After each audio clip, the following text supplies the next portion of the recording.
Hello everyone, welcome to Power 21 with ClearTax. I am CS Subhipunshi, Indirect Tax Expert at ClearTax.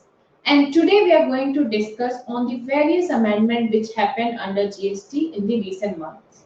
So if we just think of the recent month, obviously the COVID-19 is one of the major factor due to which government has given the relief on various sections. Some are related to returns, some are related to e-way bills, some is related to refunds and all, and also there are certain other reliefs like appeal, notices, and other things. So we are going to discuss on all of this in today's session. So we'll just start with the session which is amendment under GST. So before that, I want to give a congratulation.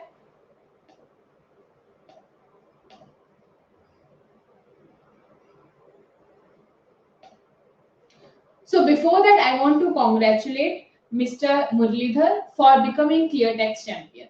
So now we'll just start our session. So if we just talk about, there are mainly we have divided our session into these three different parts. One is what are the relief measures which has been proposed, return filing dates, and certain notifications and clarification which has been issued by the government. Now, if we just talk about this is for your reference purpose. So there is notification number 35 oblique 2020. There is circular number 136 oblique 06 oblique 2020. And there is another circular 137 oblique 07 oblique 2020. So this is for your reference purpose. You can use this to know more in detail. So now if we talk about the one of the major relief which has been given by the government is in respect of completion or compliance of any action which falls between these 2 days. The due date for that is 30th June 2020. So what are that 2 dates? So whatever the completion or the compliance of any action which was due from 20th March 2020 to 29th June 2020. So whatever is due between these 2 days, the due date, the new due date or the extended due date for that is 30th June 2020. So that is one of the major relief. But now question comes in, what are the due dates which falls in between these 2 days and what are the relief which has been given by the government? Is it related to only the authority or is it related to the taxable person or is it related to both of them? So obviously this relaxation is given for both of them. There are certain relief which has been given to the authority. There are certain relief which has been given to the taxpayer. So if we talk about authority, if we talk about completion of any proceeding or passing of an order or issuing of any notice, intimation, sanctioning or any approval, so all of this has been now deferred till 30th June 2020. In the same way, if we talk about taxpayer, if they have to file any appeal or reply or application, or they want to file some refund application which was due between these 2 dates, or if we talk about filing of the returns and all, so in that case also this relief has been given. So if it is between these 2 dates, the same has been now extended till 30th June 2020. But the question comes in, if we talk about there are a lot of provisions which are covered under GST. Some of the provision is related to, for example, I want to issue a tax invoice. So whether this is also extended under GST or second could be time of supply. So let's say I receive an advance, then I have to pay the taxes to the government on that. Whether that liability is also deferred, whether this time of supply rules will also get changed, or there could be other thing like, for example, registration. If my limit exceed the threshold limit, I have to get registered under GST. Whether the same is also covered here or not. So there are certain sections which are not covered under this relaxation which has been given by the government. So now we'll understand about that sections which is not covered under this. So even if the due date is between this to this, still the relaxation is not given in that case. The reason is because most of the time that is not happening, or if that's happening, it means government thinks you are able to run your business from your home itself. So we'll just understand what are the 31 which talks about issuance of tax invoice as per the applicable time. So if I say obviously for the goods it's different, for services it's different. So on or before the movement of the goods, I actually have to issue a tax invoice. So in that case, that remains the same. If I am moving the goods, so I have to issue a tax invoice. Second case is in respect of complying the time of supply provision, including the tax on advance received in case of services. So I know that in case of services, the time of supply is advance or the invoice, whichever is earlier, that becomes your time of supply. So that remains the same. It will not change because of this relaxation which we have discussed in the previous slide. Similarly, if we talk about determination of the value of supply as per the time of supply, that again needs to be done. So if I'm supplying and my time of supply is on that particular date, the value of supply will also be computed on that particular date.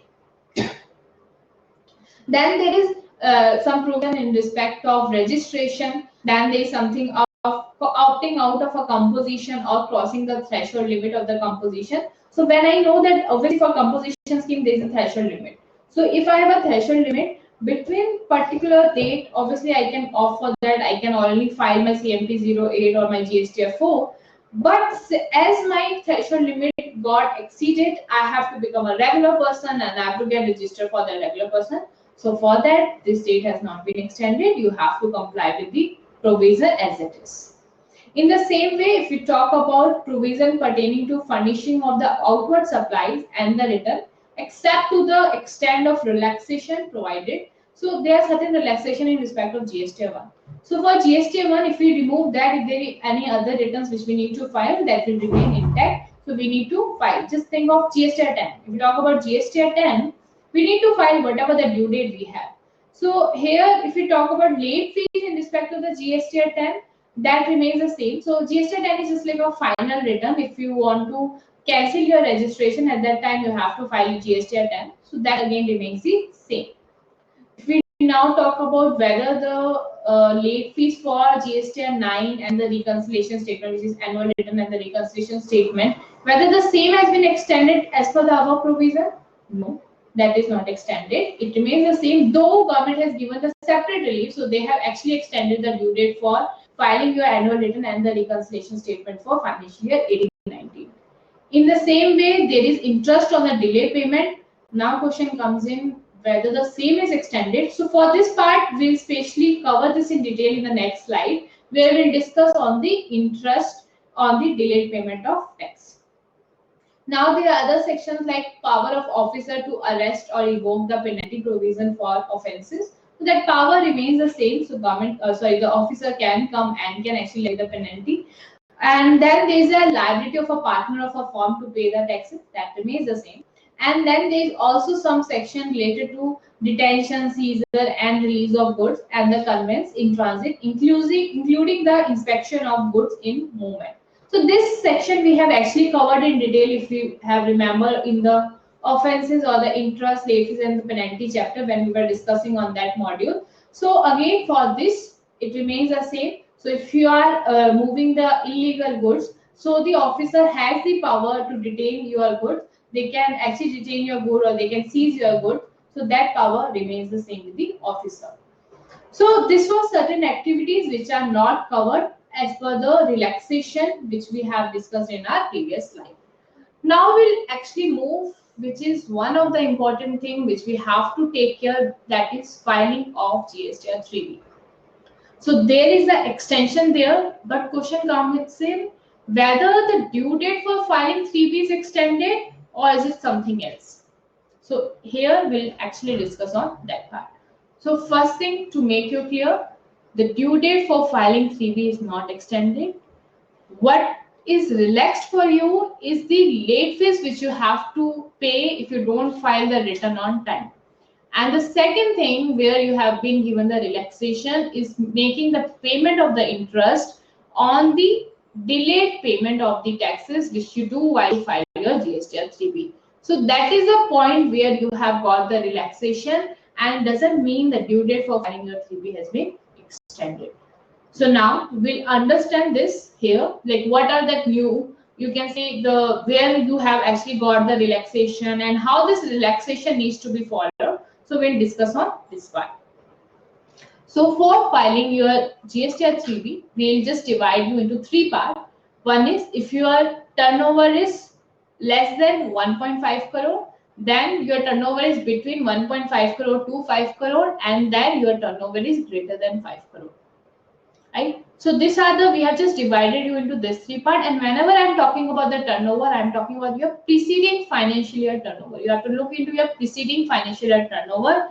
And again, whenever we talk about aggregate turnover, this is at the PAN level and not at a GST level. Though you file your GST return at a GST level, but while we compute the aggregate turnover, this needs to be computed at the PAN level. Now, if we talk about what is the relaxation, so there is a relaxation in respect of the late fees, and there is certain relaxation which is given in respect of the interest. So first we'll discuss on the late fees, then we'll go towards the interest. So if we talk about what is the relaxation in respect of the late fees, so it says again we have return period. So this relaxation has been given for three return period, that is Feb return period, March return period, and April return period. So for this three return period, this relaxation has been given. So for Feb, March and April, if your turnover is more than 5 crore and if you file your return by 24th June, then no late fees will be levied. Then if your turnover is between 1.5 crore and 5 crore and you file your return for the month of Feb and March by 29th June, and for the month of April by 30th June, then no late fees will be levied. Then if your turnover is less than 1.5 crore and you file your return for the month of Feb by 30th June, for the month of March by 3rd July, and for the month of April by 6th July, in that case again no late fees will be levied. But here we need to also make sure this return gets filed between this due date, because if this return are not filed between this due dates, in that case this late fee will be levied from the actual due date. And what was the actual due date? So if we talk about for the month of Feb, obviously if I am filing the return for the month of Feb is the 20th of the next month. So from there itself, the late fees will be levied, which is your 50 rupees per day or 20 rupees per day as the case may be, right? So which means we have to make sure if we are not filing now because we are stuck at our home, or maybe because we don't have the document right now, or maybe we don't have the amount right now in cash in our bank account. So in that particular case, you just make sure you file within this new due dates. Otherwise, you have to pay the late fees from that date till the time when you actually file the return, which will be like more of the liability, and it will actually make a problem for you while you are paying the late fees.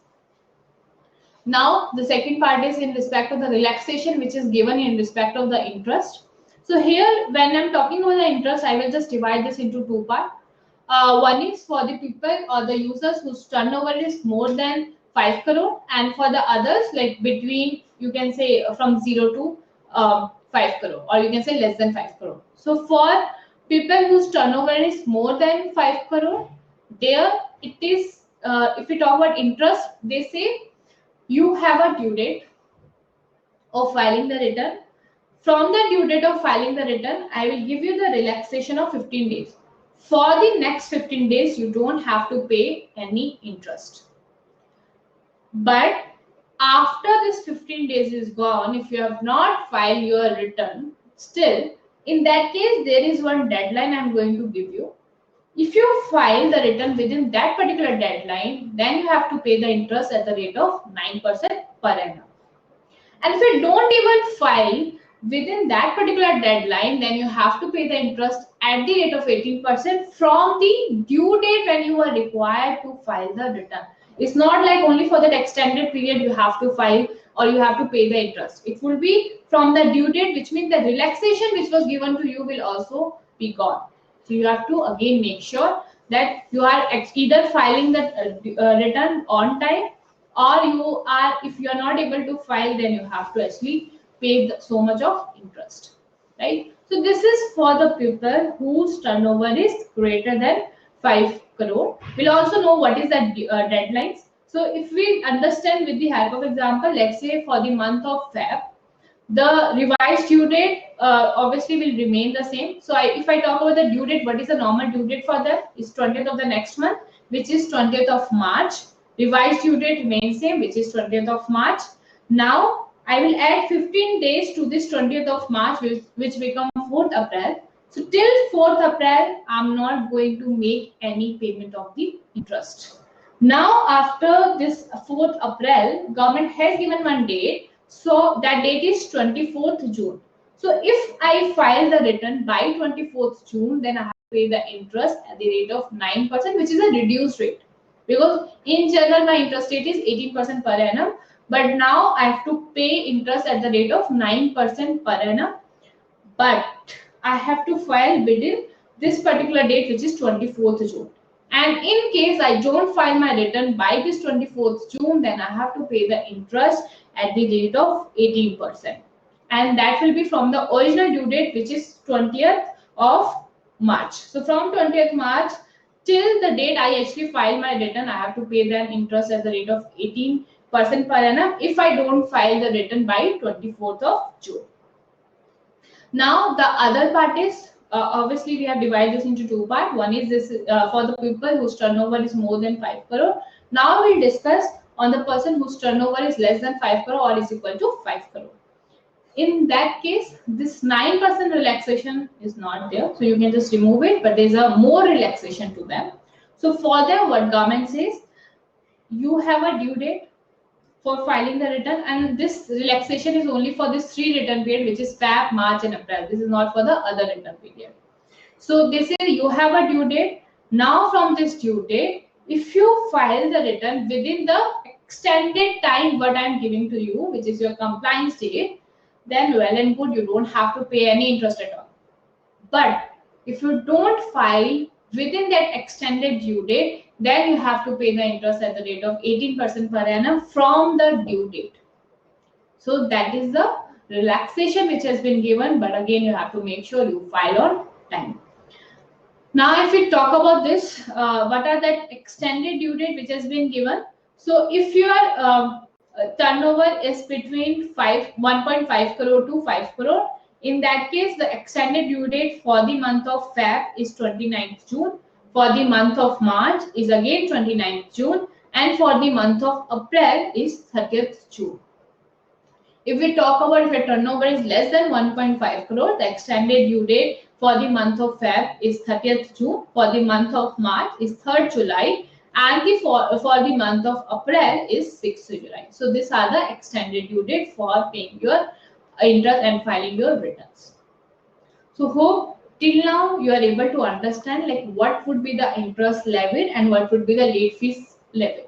We have also actually built a calculator for you so that this will actually help you in knowing like whether you have to pay any interest on late fees when you file on the particular due date. So that we have built. I will also share the link for that particular calculator to you so that this help you in knowing. And also this also depends on some states, because for some states the due date is actually different. So here that calculator will know, okay, for this particular state, what would be the interest, what would be the late fees if your turnover is more than 5 crore, and on the basis of when you actually file the return.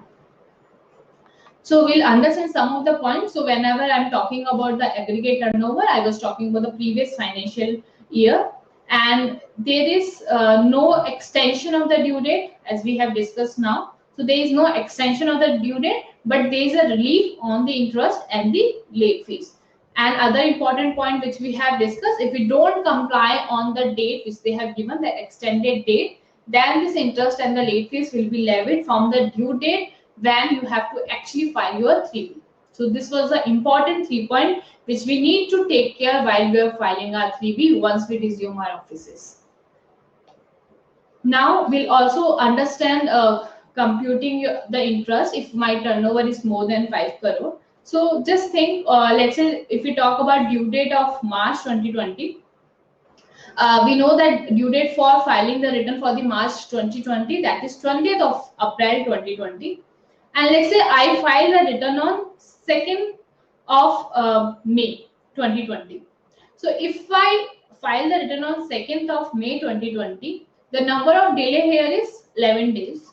So now if we just talk about our 2 conditions over there. So whether we have fulfilled that 2 conditions, yes, we have fulfilled the condition. What was that 2 condition? So I will just go back and just show you. If we talk about the March month, my turnover is greater than 5 crore. What is the extended date when I have to file the return? That is 24th June. So if I file the return till 24th June, then what will happen? So, and if you also look into where no interest will be levied is 4th June, right? So where, which is nothing but 15 days added to this 20th of May. So what we have to remember, one is the extended compliance date, which is 24th June, and the other is 4th June. So in this example, since I have filed before this 24th June, in that case, since I have also fulfilled my condition, then no interest will be levied. Second example, if I am filing on 20th of May. If I talk about 20th of May, whether the condition has been fulfilled, yes, the condition has been fulfilled. So for the 15 days from 20th of May, I'm not going to pay any interest. There will be zero interest. And after the 15 days, I have to pay the interest at the rate of 9%, which is my reduced rate. So here, if you just look into it, no interest of 15 days plus 9% for the next 15 days, because here the total is 30 days. The other is I filed on 24th. So what was our extended due date? Is 24th of June. I filed on the same day. Whether I have complied the condition? Yes, because I have filed within that compliant date. So again, the same way, if you look into number of delays, 65 days. So for first 15 days, I will not pay any interest. And like for the remaining days, I have to pay the interest at the rate of 9% per annum. Last one, I am filing after the new compliance date. So here I am filing after 24 June. Let's say I am filing on 30th June 2020. In this case, whether I have fulfilled the condition?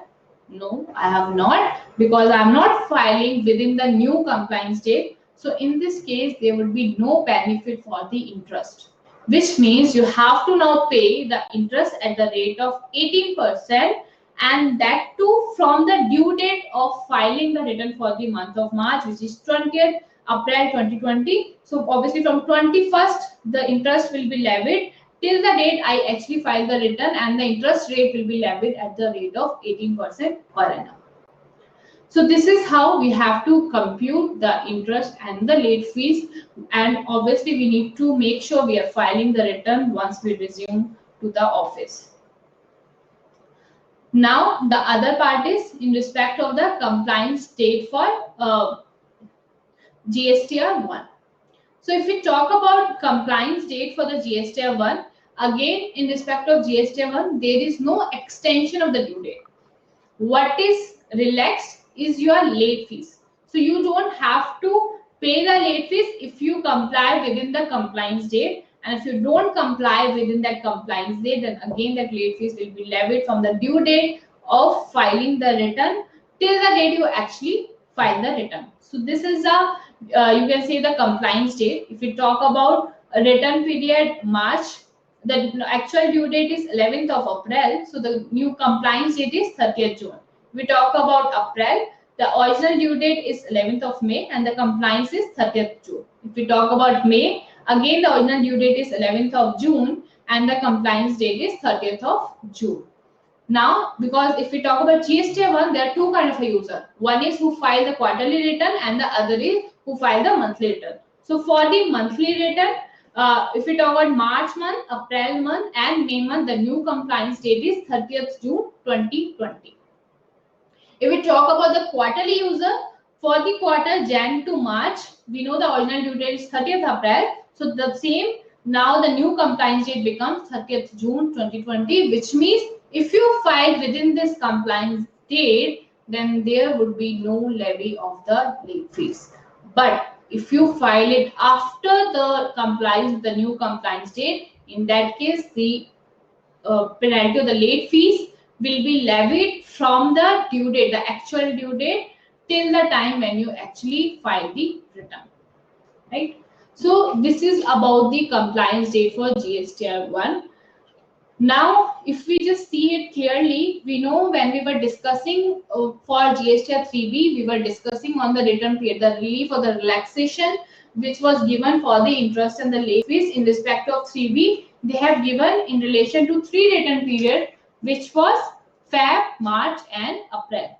And if we talk about GSTR 1, the relaxation which they have given is for the return period March, April and May, right? So if we just see what we have discussed till now, so this relief will be available only filed on or before the compliance date. If you don't file, then obviously this late fees will be levied. Second, if we talk about in 3B, the relief is given for Feb, March and April month, and in case of GS Tier 1, it has been given for March, April and May. So till now, we have understood about mainly 3 points. One is they have given the major relief, which was in respect of notices, replying to the notices, filing the returns, and maybe by the authority or other reliefs when they can sanction and all. Second, we have talked about GSTR 1, what is the due date and when we have to file GSTR 1 and what is the relaxation being given. Can be discussed on 3B also, what is the relaxation being given for the interest and the late fees. Now we'll move towards the rule number 36.4. We know when we talk about rule number 36.4, it's nothing but it talks about capping of claiming the ITC. Right? And as per rule number 36.4, the actual ITC which you claim is you have to claim up to, you can just claim maximum of 110% of whatever the eligible ITC you have in your GSTR 2A. Which means you are dependent on your supplier to upload that invoice in their GSTR 1 so that you can see that information in your GSTR 2A and correspondingly you can claim your ITC in your GSTR 3B. And the ITC you claim in your GSTR 3B should be minimum of whatever the ITC is present in you as per your books of account or 110% of the eligible ITC which is there in your GSTR 2A. So whatever the minimum you go and claim in your GSTR 3B, so that is what your rule number 36.4 talks about, which means they are capping the maximum ITC which you can claim in your GSTR 3B.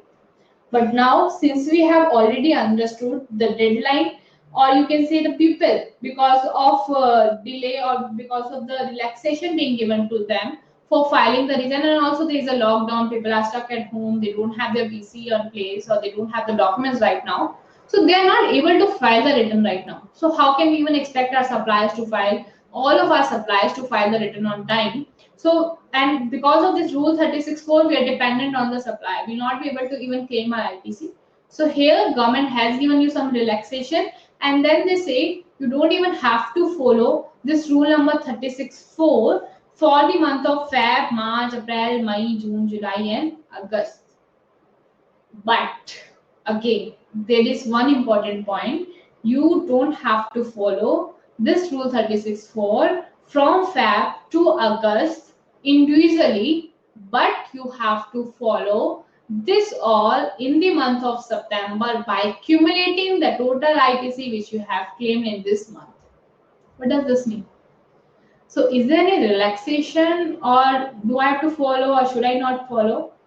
So here what they say, from return period Feb to August, you just keep on claiming the ITC as per your books of account. So whatever total purchases you have made and the eligible ITC you have as per your purchase books, in that particular case, you just keep on claiming as per your purchase register.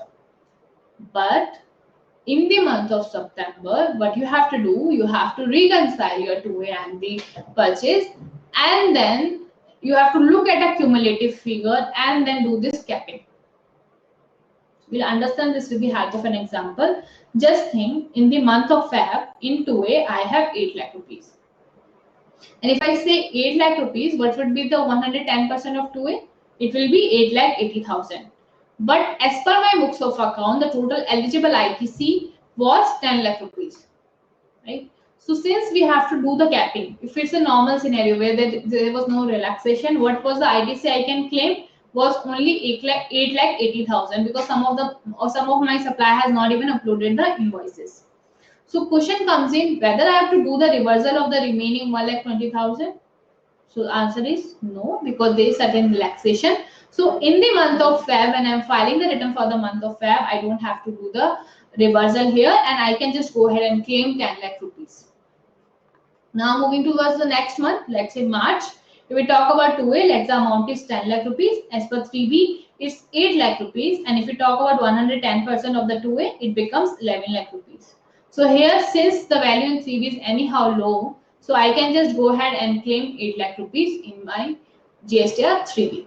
Similarly, if we go towards April, May, June, so this will keep on happening and I can just go ahead and claim as per my books of account. So I don't have to worry till August. So till August return period, I will just claim in my GSTR 3B as per my books of account. Now, in the month of September, what I have to do? I have to cumulate the total values in my GSTR 2A. I will cumulate the total value in my GSTR 3B, and in 2A I will do 110% and then see if I have to reverse any ITC or not. Or if that's the case, then I will reverse. If I have not claimed, I will go ahead and claim my ITC. So that is what I have to do. We have to cumulate. So we have to, earlier we used to just do the accumulation only in respect to the vendors, because if you look into rule number 36.4, it mainly talks about this capping basis all of the vendors. So they don't talk about individual vendors.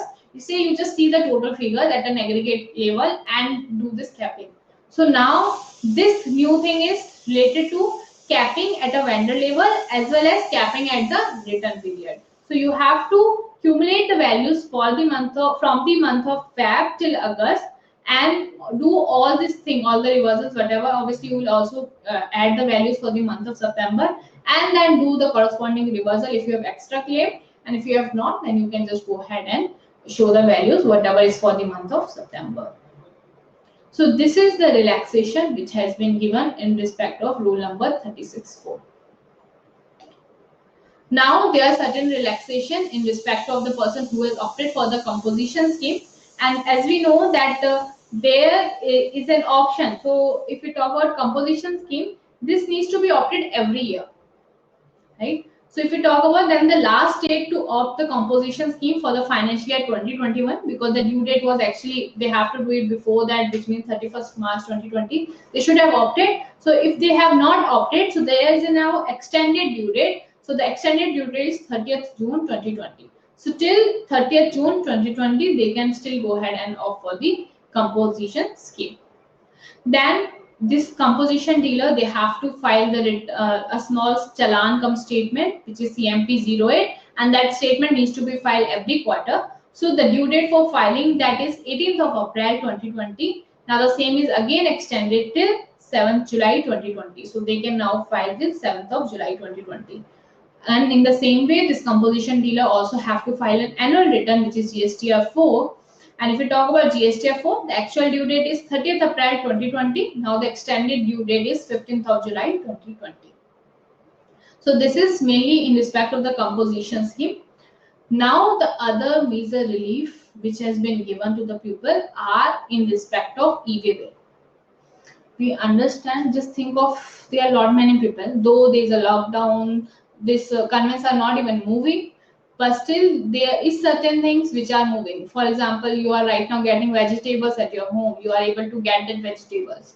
There are medicines which are being circulated, there are hospitals which are still open. Obviously there would be supplies of medicine, supply of fruits, supply of other things, and there are also the supply of some other thing, and there are certain businesses which are still running, right? So there are certain cases where this e-way bill is not required. Where e-way bill is not required, there is no question of the validity and other thing. But where e-way bill is required, but since we know while these vehicles are moving from one place to another, there are tolls and people are actually stopping them and just checking and then making sure that no one is actually affected because of maybe the COVID-19 and everything is safe. So they are just checking all this, and because of checking all this, there is a delay in moving the vehicle. And since there is a delay in moving the vehicle, the validity of the e-way bill which they have generated is getting expired. So since this validity is expired and people are facing, so whosoever has generated this e-way bill, they are facing problem in extending this validity because they have to keep on extending. So this delay is not only for 1-2 days, sometimes it's like even 5 days, even 20 days. So that is what we have seen practically. So here, what government is saying in respect of the validity, because if we talk about validity, if it's less than 100 kilometer, the validity is 1 day, and if it's between for every next 100 kilometer, the validity get increased for 1 day. That is how the validity is defined. So they say if the e-way bill is expiring between 20th March 2020 to 15th of April 2020, then it shall be deemed to have been valid till 30th April 2020. So in this case, they don't have to again go on the government portal and extend the validity. So if their validity is expiring between this period, which is 20th April to 15th of April, in that case, it will remain valid till 30th April 2020. So this is again a major relaxation which has been given in respect of the e-way bill, because this was one of the other practical challenge which was faced by the people because of this lockdown and this COVID-19. Now, there were other key announcements which was made in 39th GST Council meeting. So if we talk about certain key announcement which was made, certain announcement was made related to this new return, which they have extended or deferred for now for some time. There was certain announcements which was related to e-invoicing. There was certain announcement which was relation to even GSTN, because the GSTN portal sometimes gets stuck while we file the return on the due dates, right? Especially we have seen in the last few days, it always shows that 150 lakh taxpayers are still waiting and all. So there are certain relaxation which has been given, and also there are certain relaxation which has been given in respect of GST rates. So we'll now understand what are that relaxation which has been given one by one. So first relaxation is related to the IT roadmap. They talks about obviously Mr. Nandan Nilekani. He has talked about like how they're going to improve the GSTN portal. So what are the three major things which they have proposed? So first is, we know the we can say the load on the portal, especially on the last date. So usually we get messaging 1,50,000 taxpayers are already there filing the return or not. So that limit now they are increasing to 3 lakh. So currently at the same time only 1,50,000 taxpayer can go and prepare the return. So this limit has been now increased to 3 lakhs taxpayer. Second, what they are doing is they are linking their outward supply in GST1 with the liability in 3B. Why this is important? So if you have seen, because right now you would also be filing GST 9 and 9C, while you're preparing, you have already done for 17, 18, and you would have seen that there are lot of mismatch between what you have filed in 1 and what you have paid in 3B. It could be manual problem, or it could be also a problem that negative figures was not even allowed in 3B, so you are not able to adjust that value in 3B. But in GST1, we are showing everything. So certain proposal was made for this, where they may come up and they also allow the negative figures in 3B. Also, instead of this, they are saying, why don't I just link this 1 and 3B? Think of a normal monthly user. What he do right now? He has to file his GST1, which is by 11th of the next month. He also have to file his 3B, which is 20th of the next month. Most of the information in respect of the output tax liability he shows in GST1 will actually go to 3B, which means he is doing the same work twice. First he's showing in GST1 and then showing the same information in 3B. It's just a cumulative figure, that's a different thing, but he is doing the same thing. So government says, why don't we just link this two? Why do even he has to do this work twice? So for this, they have kept a proposal where they are saying we'll just link the outward supply in GST1 with the GST3B so that there is no mismatch between these two. And also they have seen a lot of cases where people were just filing 3B but they were not even filing GST1. So they just want that this should be done. And if this will be implemented, then in that case they will file both the things. And the main reason was, since they were filing 3B, they were making the payment of the liability in 3B, but they were not filing GST1. Since they were not able to file GST1 or they were not filing GST1, the other party was not able to see the invoice in their GST2A. And since they were not able to see the invoice in their GST2A because of this Rule 36(4), which is not fully legal, because if you look into the conditions which is mentioned in especially the section number 16, so the condition says about payment and it does not talk about reflecting in 2A. So it's not fully legal, but still, since there's a condition over there. So the thing is, like, if we talk about this people who are recipient was facing problem of this. So they want to link this to, so that people or the suppliers are forced to show the liability in GST1 and the corresponding liability will be paid in 3B. so that this closure which used to happen and this rule 36.4 they can implement completely. So that is another proposal. In the same way, they say that we'll just link the 3B with the GSTR 2A. So whatever is there in the 2A, that will be linked with your GSTR 3B, so that you can't even claim extra. So because right now there is no stoppage, I can still go ahead and claim whatever I want to as per my books of account. They will not stop me there. So there is no linkage over there. So they are proposing we'll just linkage so that people who are claiming extra and then getting refunds and all that all can be stopped. So this is the recommendation which was given in the council meeting. Now there was some reduction in the GST rate. So if we talk about mobile phones and the specified parts, the old rate was 12% and the new rate is 18%.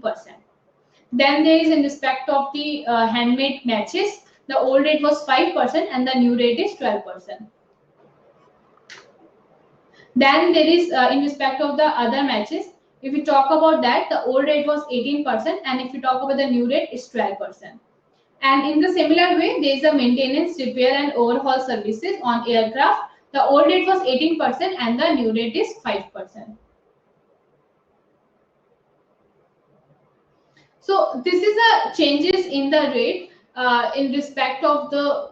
So this is the changes in the rate which is proposed in the GST Council meeting. So if we talk about this maintenance, repair and the overhaul services, here they are saying the 100% ITC will be available and the place of supply has been changed from performance based to the location of the recipient so that MRO services for overseas customer can qualify as export. So this is the two changes which was done in the or the decision which was made in the GST Council meeting. So this was the changes which is in respect of the rates. Now we'll move towards the next, which is the key amendment in the GST law and procedure. So one of the major relief which was given is in respect of levy of interest.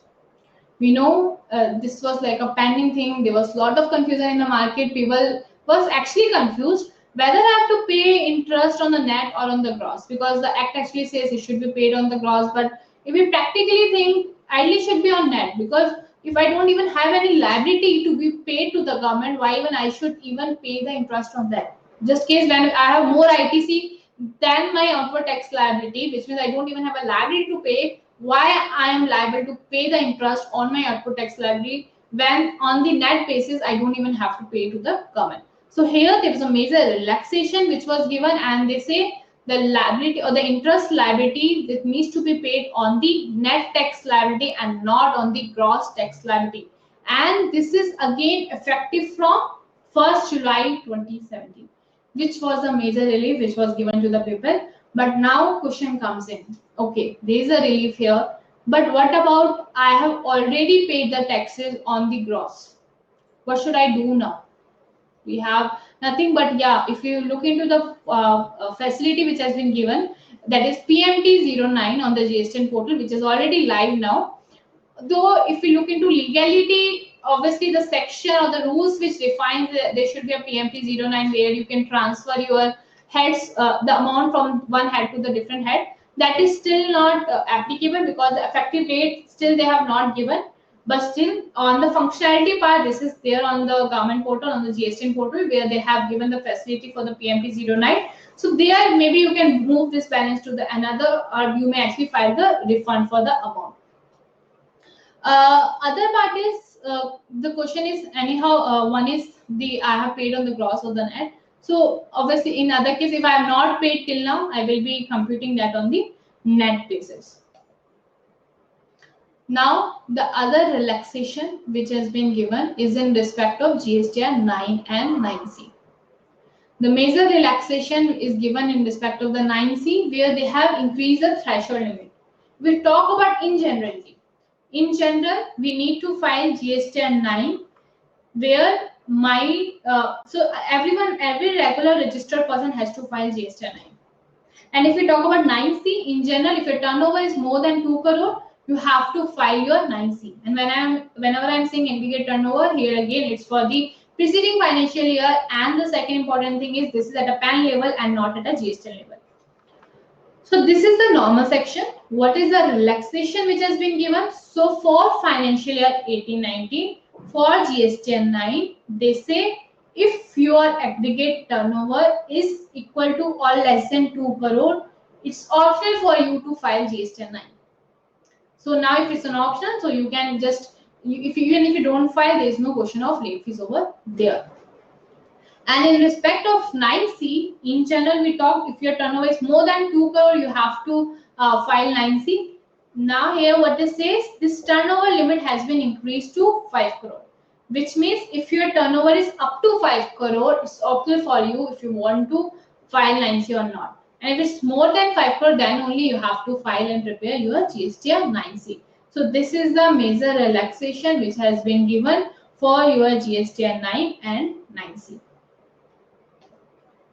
Now, the other important point is in respect of new return. We know earlier this new return, the applicability of this new return was your 1st April 2020. That was the earlier date which they have proposed, like the new return where they were talking about an extra 1, extra 2, RET1, and they were saying like this 3 return. In fact, there is only one return which is RET1. There is an extra 1, extra 2 which is linked to RET1, which is just a supporting. So, and also they have come up with Sugam, Sahaj and other thing, which is a simplified form of the return. So there was a new return which was proposed and the applicability date for the same was 1st April 2020. So now they have extended that till 1st of October 2020. And meanwhile, whatever the existing forms we have, which is GST 1 and 3B, this is continued till September 2020. So this is a relaxation which has been given in respect of the new return. Then there is the other part in respect of the e-invoicing. Same when we talk about the e-invoicing, the earlier date what was proposed for the e-invoicing is 1st April 2020. And if it just brief you what was this e-invoicing, so they were talking about that you have to get registered your e-invoicing on the invoice registration portal.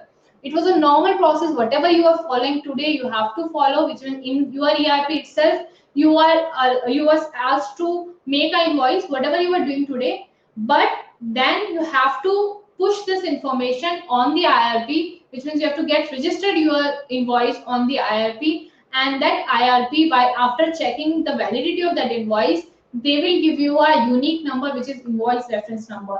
And this invoice reference number, the unique number which you have got from the IRP, will actually tell the validity of the invoice. So if that is present, that means this invoice is valid, otherwise this invoice is not valid at all.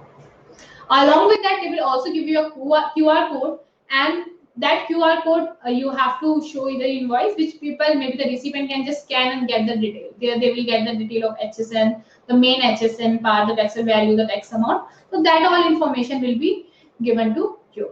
So now, earlier they were saying the due date is 1st April. Now the same has been extended till 1st October 2020. There was other thing. There was also the requirement for the QR code in respect to the B2C invoices. If your turnover was greater than 5 crores, so they have given that. Again, that also has been extended till 1st October 2020, and we don't even have to link that with the e-invoicing, because e-invoicing QR code is little different, and the other notification which came with that was different. That they were talking about just like for the purpose of payment, so that people can actually scan and just make the payment to you. So that again has been extended till 1st October 2020. Apart from that, from 1st April 2020, they have asked you to do the Aadhaar authentication. And if you're faced to do this Aadhaar authentication, then you have to obviously you have to ask for it, and you have to get the physical verification done. And if you have done the physical verification, then there is no requirement for this Aadhaar authentication. Apart from that, if we look into other things, so for GST 1, we have already talked about like what are the due dates for it. Now, there is other thing which is again important, which is in terms of ITC reversal on the capital goods, which is as per rule number 43, which talks about the balance life. So here, this is a change which was done. So there they say the life of capital goods for the GST purpose to be considered 5 years from the date of invoice. This was already there. So they say from the date of invoice, we will be considering the life of the capital goods. So it was there. The second point is the amount of the tax shown on the tax invoice will be reflected in the input tax credit ledger, and the input tax credit claim has to be reversed at the rate of 5% per quarter if the capital goods has been used for the other than the taxable supplies. And the tax to be reversed has to be computed separately for each head and reported in your GSTR 3B. So if you have used that goods for other than the taxable supplies, then you have to do some ITC reversal, which will be done in 3B. And that reversal when you are doing that needs to be done for the tax every tax head separately, and that limit the same. It remains the same, which is 5% per quarter. Apart from that, this was the due date for filing 3B, as we have told that the due dates for every state is not same for 3B. So up to 5 crore, this states, some of the states like Chhattisgarh, Madhya Pradesh, Gujarat, Maharashtra, Karnataka, Goa, Kerala, the due date is 22nd of next month. And if you talk about turnover is up to 5 crore, and for this state, this is a different date. So this is mainly the due dates basis your turnover and the state. So for this, we'll also share maybe a separate PDF to you, so that you can just look into that what is the due date for your state and also on the basis of your turnover. Now there is another notification which is 16/2020, which talks about turnover of the zero rated supply. So here, if we talk about the turnover zero rated supply, this we have also discussed in our refund module. So if you remember, in the refund module we have talked about it. So where it talks about the valuation for the purpose of zero rated supply, and it say it is at least one of the least of these two. And what is the least? So if it is a zero rate supply without payment of the taxes, in that case, whatever you have mentioned in your invoice, or 1.5 times the value of like goods domestically supplied by the same or similarly placed supplier. So that will become your value of supply. We'll understand this with the help of example. What does this mean? Just think, you have done the export of the goods which is 5 lakh rupees, and this is done without payment of IGST. So the same good, if you sell domestically within the India, you sell the same goods at the rate of 2 lakh rupees. Now, if we talk about refund, because we get the refund, so here for the purpose of the refund, here the value which will be considered as your export turnover will be 3 lakh rupees. Why 3 lakh rupees? Because if we do 1.5% of the domestically, which is if we do the 1.5% of 2 lakh rupees, it comes to be 3 lakh. 3 lakh or 5 lakh, whichever is minimum, which is 3 lakh is minimum. So for the purpose of knowing what is the value of the export supply, so this will become your value of export supplies, and obviously if this is reduced, so your refund amount will also be get reduced. So this is one important thing which is in respect of the turnover of the zero rated supplies. Apart from that, they have also so especially in respect of the export proceed realization, which is rule number 96.4. So where they talk about recovery of refund of unutilized ITC or the integrated tax paid on export of goods where the export proceeds not realized. So we know, like, if we have not received the export proceed, in that case we again have within that timeline which has been given by the FEMA. In that particular case, whatever the refund we have claimed, we have to refund that back to the department. So that is what they say. So if we have not received that amount, we have not realized that amount, so that is to be done. So this again rules talk about this. If we just read it again, it says where any refund of unutilized ITC on account of export of goods or of integrated tax paid on export of goods has been paid to the applicant. So here what they have done, they have paid to the applicant. If means if I am a taxpayer, I have already applied for the refund because I will. So in respect of goods, this is not even applicable, right? I have applied for the refund, I got the refund too, but I have not received the money from my, you can say, the recipient who is sitting outside there till now. So here it says, but the sale proceed in respect of such export of good has not been realized in full or in part in India within the period which is allowed under the FEMA. So FEMA allows some time period. If I have not received that money, then what I have to do, I have to again give this money back to the department. So that is the third line. We say the person shall deposit the amounts refunded to the extent of non-realization of sales proceed along with the interest within 30 days of the expiry of the of the said person. But now question comes in, what if I get the refund back? Sorry, what if I get that amount from this person? So maybe within that deadline, I was not able to do that, but after maybe 2-3 months, I got the money, I got that sales proceed from that person. So in that case, I can again go ahead and reclaim my refund. So here it talks about if I actually receive back, then I can just go ahead and claim the refund. Then there was a circular number 135/05/2020, which is related to the refund provision.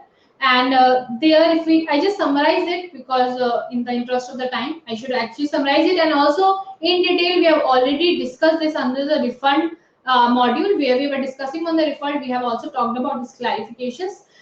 So here it's simple. This is especially we have seen in case of the deemed export what usually happen. One point is in relation to the bunching of refund. I have financial year, let's say 18-19. I have financial year 19-20. Now 1 month is coming, which is March. Let's say March 19, and another is April 19. So these two falls between the different financial year. So earlier I was not allowed to claim the refund for these two together, but now they have given the clarification that this can be claimed. So you can bunch the you can bunch the return period here. So if we just understand, if the merchant exporter receive the supplies of goods in the last quarter of the financial year and have made the export in the next financial year, which is from April onwards, they get restricted to apply the refund. This was the earlier problem, but this has been now solved, and now you can actually bunch this two return period which falls into different financial year. So this is one clarification, and which is a major relief which has been given to the taxpayer. Second was in respect of the ITC as per the 2A. So if you remember, in respect to the refund, earlier what we used to do, earlier we were able to claim even if the invoices was not even present in 2A. I just upload my invoices which I have, and I was allowed to claim the refund. So that they have now restricted. So if we just look into the refund of the accumulated ITC shall be restricted to only those invoices which are uploaded by the supplier in form GST1 and are reflected in form 2A of the applicant. Which means if the invoice is not shown in 2A, I will not be allowed to claim the refund of that particular invoice.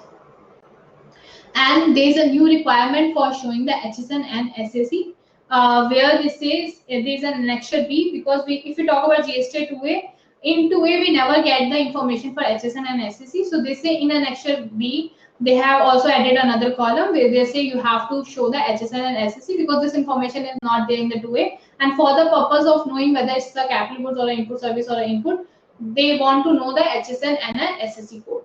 So for that, they have actually added this particular thing. But in case where the supplier was not even required to mention the HSN and the SSC in the invoice, and you also are not required to mention that in annexure B. Other point is in relation to paid through credit ledger. So this was one of the major problem which was faced by the department actually, because what people were doing wherever they have just utilized the credit ledger for making the payment to the department, they were also getting the refund of the same in cash. So government, what they were doing, it was like a kind of encashment of the amount which is present in the credit ledger. So for that, what government has done, if you just go through it, it says in case of refund claim on supplies other than zero rated supplies, the total tax would normally be paid by the applicant by debiting the tax amount from both electronic credit ledger and the cash ledger, which means person is actually making the payment. While they are making the payment to the government, what he's doing, he's adjusting some of the balance which is already there in the ITC, and the remaining that person is paying through cash. So at present, in this cases, the amount of admissible refund is paid in cash even when such payment of tax or part of their has been paid through ITC. So any such refund of tax paid will now be admissible proportionally in respective of original mode of the payment. So what they are doing, they're saying, see, since you have made some part in the form of ITC and some part in the form of cash, so while we are making the payment to you, we'll also give you money in the cash, or we'll give you some money in the ITC ledger or the credit ledger, rather than giving you the entire amount in the cash ledger. There is another clarification in respect of inverted for the same category.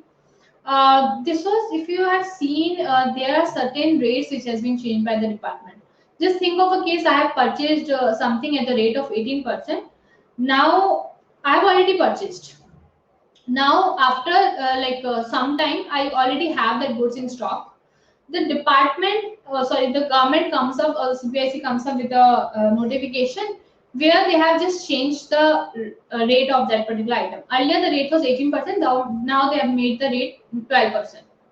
It's the same time of a goods. I was a normal, let's say, retailer. I purchase good, I sell the good. Now the question comes in whether this is an inverted duty structure and I am allowed to claim the refund for this. So the government gives the clarification. This is not the inverted duty structure because this happened only because of time of supply. It's not like the earlier also the, so whenever I'm talking about inverted duty structure, which means my output rate is lower than the input rate. But this was not in general, because here the rate was same. It's just because of time of supply or because the notification government has issued, the rate got reduced. But in general, the rate was the same. So here there was a clarification, and they say that this is not an inverted duty structure. Then there was certain important clarification which is as per circular number 13707/2020. So this clarification we have again already discussed in our refund module. So I will just summarize it rather than putting in a detail and all. So one of the important point is in respect of the advance receipt. So if we talk about the advance receipt, what government has said earlier, what used to happen? Just think, I have received the refund. I have received the advance, but I have not supplied the services. I have already, since I have received the advance as per the time of supply, I have already made the payment to the government of the taxes on these advances. But at the later point of time, since I have, so there could be two cases. I have already issued the invoice or I have not issued the invoice. If I have already issued the invoice, what I will do? I will raise a corresponding credit note for that. So here there are 2 points, 2 clarification. One is if you have already issued the invoice for this, then in this case, and if you have not supplied the services, raise a credit note. After you raise the credit note, you will be able to adjust the output tax liability. And in case there is no future liability, you are not able to adjust this output tax liability, then you can claim the refund for this. Second case, you have received the advance, you have not even issued the invoice. So here government says you can now issue the refund voucher, adjust it against your future liability. And if you're not able to adjust it against your future liability, then again you can go ahead and claim the refund for this transaction. So this was clarification in respect of the advances. And obviously the credit note which we have discussed. Other important clarification was in respect of the LUT, because we know the due date for filing the LUT for the next financial year was 31st March, and since there was a lockdown, people were not able to file this. So government has just extended the time for filing the LUT too. So they say whatever the LUT you have for the financial year 1920, that will remain valid for you, and the new date, and this will remain valid to you till 30th of June 2020. So you have a time till 30th June 2020 to file the LUT for 2021, which is financial 2021. The new date for you is 30th June 2020. Till then, whatever the exports you are doing without payment of IGST, you can use the previous LUT, whatever you have, while you're raising the invoices.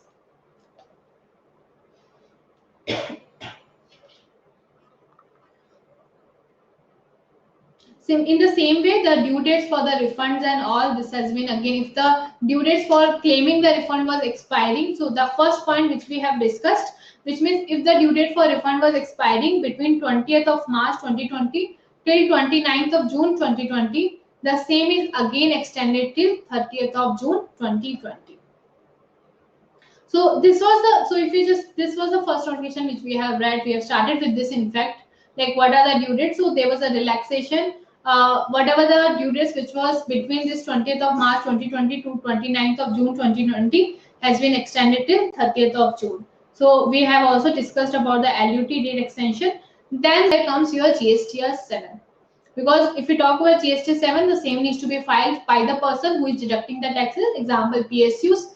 PSUs are required to deduct the taxes while they are making the payment to their suppliers. So in this case, while they file the return, they have to file the return in the form of GST 7. They also have to make the payment.